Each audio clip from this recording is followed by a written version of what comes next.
రాష్ట్రంలో అమలు చేస్తున్న పథకాలను చూసి వివిధ పార్టీల నాయకులు కాంగ్రెస్ లో చేరుతున్నారన్నారు రాష్ట్ర ప్రభుత్వ విప్ ఆది శ్రీనివాస్. జూబ్లీహిల్స్ ఉప ఎన్నికలో పార్టీ విజయంతో రాష్ట్రంలో కొత్త శోభ వచ్చిందన్నారు.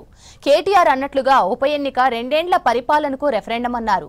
పోలైన ఓట్లతో 50% ఓట్లు కాంగ్రెస్ కు వచ్చాయన్నారు. అంటే ప్రజలు కాంగ్రెస్ కు అండగా ఉన్నారన్నారు ఆది శ్రీనివాస్. రాజన్న సిరిసిల్ల జిల్లా రుద్రంగి మండలం మానాల గ్రామంలో వివిధ పార్టీలకు చెందిన నాయకులు కాంగ్రెస్ లో చేరారు. వారికి కండువాలు కప్పి పార్టీలోకి ఆహ్వానించారు ఆది శ్రీనివాస్.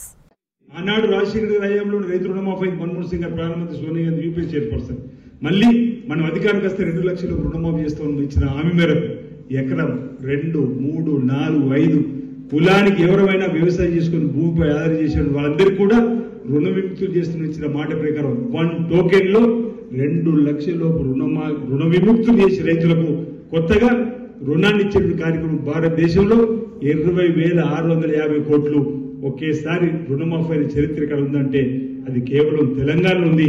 అది రేవంత్ రెడ్డి గారి సర్కార్తో సాధ్యమైంది. ఇది రైతు ప్రభుత్వం చెప్పడం కోసం ప్రయత్నం చేస్తా ఉన్నా.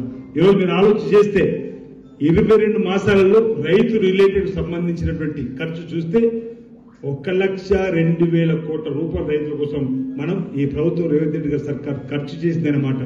అంతకంటే ముందు 10 ఏళ్లలో ఎక్కడ అకాల వర్షం పడితే అనా పరిస్థితి దొరకలేదు. అంతకంటే ముందు రాజశేఖర్ గారు ఉన్నప్పుడు మనం 4,000 అట్లా ఇచ్చేవాళ్ళం. ఇప్పుడు ఎకరాకు 10,000 ఇచ్చే కార్యక్రమం కూడా తీసుకున్నాం.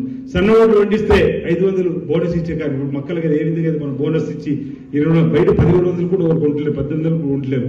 2400 ఇతర మిత్రుడు తిరుపతి చెప్పినప్పుడు 100 క్వింటాలు ఉన్న వారికి ఈరోజు 600 రూపాయలు, 1800కు 24 తేడా 600, 100 క్వింటాలు ఇళ్ళ వారికి 60,000 రూపాయలు ఈరోజు అదనంగా ఇచ్చేటువంటి కార్యక్రమం ఈరోజు ప్రభుత్వం చేస్తున్న సందర్భంలో అంటే రైతు వర్గంగా రైతు పక్షపాతిగా కూడా చేసేటువంటి ప్రభుత్వం ఏదైనా ఉందంటే అది కేవలం కాంగ్రెస్ పార్టీతో సాధ్యమన్నమాట. ఇవన్నీ ఆలోచన చేసే ఈరోజు జూబ్లీహిల్స్ ఎన్నికల్లో ప్రజలు ఈరోజు తీర్పిచ్చిండ్రు. అది 51% హిస్టరీ అంటున్నా.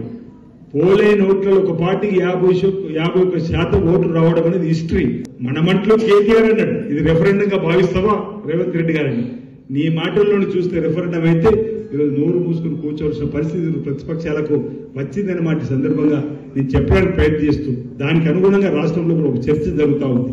మనమంతా కూడా పేదల బావు కోసం ఆలోచించే కాంగ్రెస్ ప్రభుత్వానికే మద్దతు ఇద్దామనేటువంటి ఆలోచనతోటి ఈరోజు 2023 డిసెంబర్ 3న ఓట్ల లెక్కింపులో కాంగ్రెస్ ప్రభుత్వం అధికారంలోకి వస్తే ఆ తర్వాత పార్లమెంట్ ఎన్నికల్లో అత్యధికంగా ఓటు శాతం పెంచుకొని తర్వాత కంటోన్మెంట్ ఉప ఎన్నికల్లో గెలిచిన జూబ్లీహిల్స్ లో కూడా గెలిచి రేపు స్థానిక సంస్థల్లో కూడా ప్రజల మూడ్ ప్రభుత్వం కాంగ్రెస్ కాబట్టి మీ కాంగ్రెస్ పార్టీ అభ్యర్థులు గెలిపించుకుంటామనే మూడు ఉన్నటువంటి సందర్భంలో మరి ఇక్కడ మీరందరూ కూడా కాంగ్రెస్ పార్టీ రావడం స్వాగతిస్తా ఉన్నాం.